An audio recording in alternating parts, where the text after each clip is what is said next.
నా టార్గెట్ ఏంటంటే సంవత్సరానికి ఒక్కరిని వేసేసుకున్నా కానీ, నా 20 సంవత్సరాలు సర్వీస్ ఉన్నా ఒక 20 మందిని చేసుకున్నా కానీ నాకు పరలోకంలో ఒక మూల స్థలం దొరుకుతుంది. అదే నా టార్గెట్. కిరీటాలు కానివ్వండి, సింహాసనాలు కానివ్వండి, ఇవన్నీ నాకు అవసరం లేదు.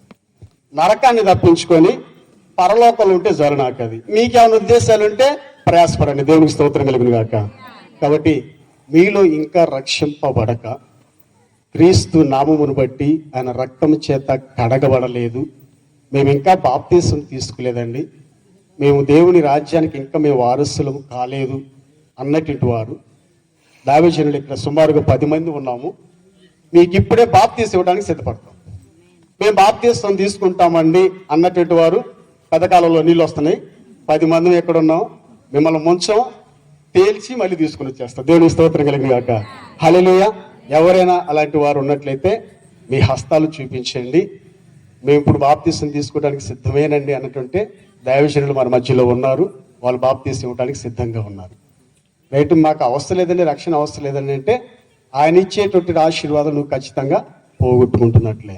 ఏసేవ పోగొట్టుకున్నాడు, ఇసుకే పోగొట్టుకున్నాడు, ఇంకొక ఆయన ఎవరు చెప్పలేదండి. ముగ్గురిని ఇప్పుడే విన్నారు మీరు.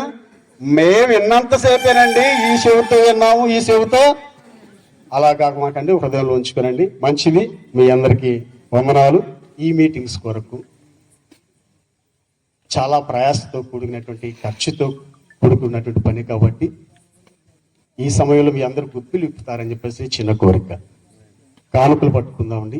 మన మధ్యలో సహోదరి ఎస్తర్ రాణి గారు ఉన్నారు, వారు పాట పాడుతుంటుండగా కానుకలు సేకరించుకుందాం. తర్వాత చివరి ప్రార్థన, ఒక చిన్న పాట. యవనస్తులు మా పిల్లలు ఒక యాక్షన్ సాంగ్ కూడా ఏర్పాటు చేశారు, ఒక 5 నిమిషాలు. మొత్తం ఒక 15 నిమిషాల్లో ఈ కూడికను ముగించేస్తాం. అప్పటి వరకు కొంచెం ఉపయోగపట్టుకోండి. మరి కానుకలు సేకరిస్తూ ఉంటుండగా మన మధ్యలో సహోదరి ఎస్తర్ రాణి గారు ఉన్నారు, వారు ప్రత్యేకమైన పాట ద్వారా కానుకలు సేకరించి చేసుకుందాం. అక్కడ త్వరగా రావాలి.